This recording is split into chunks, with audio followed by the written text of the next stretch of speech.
O entrevistado dos 10 Minutos com o Jô de hoje é um cara super inspirador, é um cara que respira amor.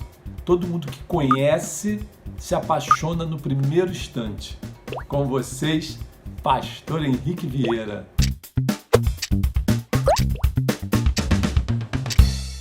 Felizes os que têm sede e fome de justiça, porque serão fartos. Felizes os que promovem a paz, porque serão chamados filhos de Deus. Nisso, todos conhecerão que vocês são os meus discípulos, disse Jesus, se vocês amarem uns aos outros. Pastor, escritor, ator, professor, Clau, o que isso tudo tem em comum? A sensibilidade diante da vida, o desejo de, em tudo, viver o amor como experiência máxima. Cada uma dessas expressões tem a ver com sensibilidade, sede insaciável de vida, vontade de autoexpressão autêntica e livre, vontade de amar e fazer do amor alguma coisa prática, potente, que transforma a minha vida e aquilo que está ao meu redor. Henrique, qual é a revolução que a gente pode fazer com o amor? É a revolução de se importar genuína e verdadeiramente com o outro. Então, os problemas do mundo importam, os dramas do mundo importam.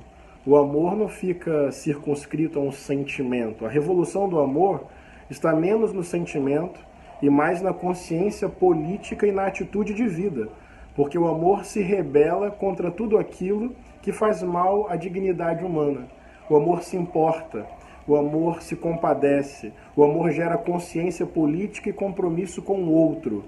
O amor quebra muros de exclusão e preconceito e constrói pontes de encontro, de diálogo, de respeito, de compromisso, especialmente com quem está sofrendo. A vida e o mundo estão sempre ensinando. Nós estamos precisando de reforço em quais aulas, Henrique? Do respeito, na aula da solidariedade, na aula da justiça social, na aula da ecologia, do respeito à natureza, do despreendimento material, no sentido de aprender que partilhar é melhor do que acumular. Precisamos de reforço na aula do perdão, porque estamos muito atravessados pela vingança, pelo ódio, pelo desejo de punição do outro. Quais seriam as fake news mais sérias sobre ser cristão? Jô, que pergunta maravilhosa. Fake news sobre o que é ser cristão. Na verdade, infelizmente, existe aí uma ideia, às vezes apresentada, de que ser cristão seria ter preconceito, ser intolerante, não respeitar a diversidade de religiões, a diversidade sexual, ter uma postura autoritária na vida. Só que isso aí, conforme a própria pergunta já coloca, é fake news. Cristão significa pequeno Cristo, lá no grego, Christianoi, pequeno Cristo. Ou seja, ser cristão é atualizar o sentido da vida de Jesus no nosso tempo, no nosso contexto histórico. É ser, pela graça de Deus, um pequeno Cristo, levando adiante os valores do Evangelho. Os valores do Evangelho são de amor, de respeito, de solidariedade, de quebra de preconceito, de promoção da paz, de defesa dos pobres, dos oprimidos. Então, tudo aquilo que relaciona cristianismo a ódio, preconceito, intolerância, sentimento bélico, isso é fake news. De onde vêm seus momentos de maior esperança?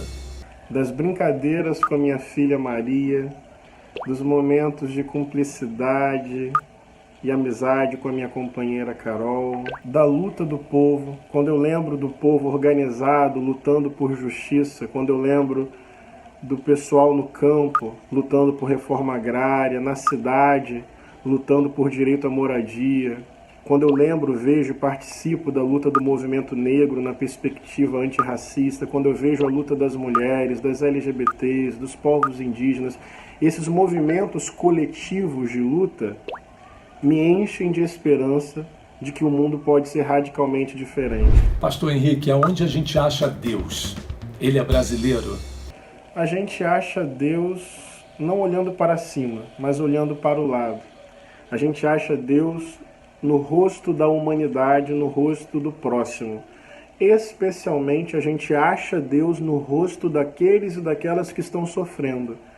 Então, quando George Floyd estava sendo estrangulado, Deus estava ali, sendo estrangulado com ele. Quando João Pedro foi executado no quintal da sua casa em São Gonçalo, Deus estava ali, sendo executado com ele. Quando Miguel caiu lá do 9º andar num prédio em Recife, Deus estava ali, caindo com Miguel. Quando os povos indígenas correm de bala, de tiro no campo, Deus está ali, correndo junto com aqueles povos. Ou seja, eu vejo Deus no rosto da humanidade. E eu vejo o grito de Deus, ou ouço o grito de Deus, no grito daqueles e daquelas que sofrem. E também vejo Deus onde o amor acontece. Esse é o endereço de Deus na Terra. E Deus está assim no nosso país, nesse Brasil lindo. Mas Deus está nesse Brasil não acima de tudo, mas junto ao povo brasileiro, especialmente os oprimidos, lutando por justiça. Ali está o rosto, a lágrima, o corpo, a presença de Deus em nosso país. Você já desfilou numa escola de samba. Que enredo você sugeriria para o próximo desfile? Sim, eu desfilei na Mangueira, Jesus da Gente, esse ano. Foi uma experiência tão bonita, Jô. Acho que seria um enredo contando a história de um mundo pós-pandemia que aprende com todo esse sofrimento. Então seria a construção da esperança depois de uma profunda dor. E daí contar que nesse enredo a humanidade ficou mais solidária, que a justiça social foi efetivada, que a pobreza foi superada, que os preconceitos também foram vencidos. Então, um enredo imaginando um mundo que aprende com a dor e promove a justiça social, o respeito à diversidade e o acolhimento da Mãe Terra. A gente está precisando de mais tolerância nesse mundo, né? O que você acha que é intolerável? Intolerável é esse acúmulo de riquezas. Me dói, eu acho antiético. Saber que nesse momento, enquanto uma minoria tem uma riqueza assim que não acaba nunca nas próprias mãos, tem milhões de pessoas passando fome, sabe? Sem acesso à água potável, a uma casa, alimento para viver. Então, é intolerável a injustiça econômica, é intolerável o racismo estrutural, é intolerável o patriarcado que define o homem como parâmetro de poder, é intolerável todo ato de violência motivado por ódio. Por exemplo, o Brasil é o país que mais mata transexuais e travestis no mundo. Isso é intolerável. Então, intolerável é a intolerância. Intoleráveis são esses mecanismos econômicos, políticos e culturais que maltratam a vida e autorizam e desejam a morte de tantas pessoas. Qual seria o título de um filme sobre a sua vida? Um amante da vida em busca de si.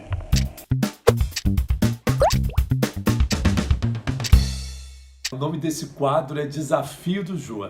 Eu vou cantar 3 trechos de música e aí você me diz se você curte, compartilha, comenta ou bloqueia. Toda pedra do caminho você pode retirar. Numa flor que tem espinhos você pode se arranhar.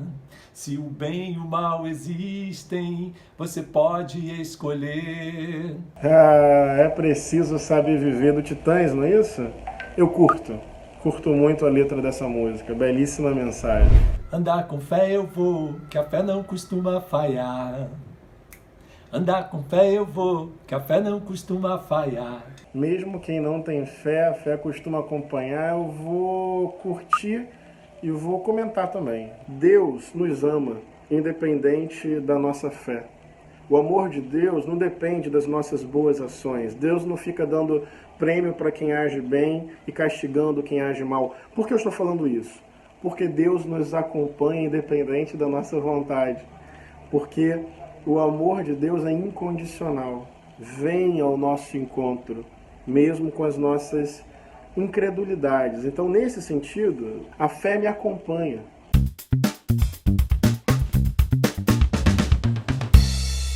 O nome desse quadro é Objeto Especial Identificado, que é o seguinte: muitas vezes nós temos alguma história, né, que é lembrada ou representada por um objeto ou uma peça de roupa.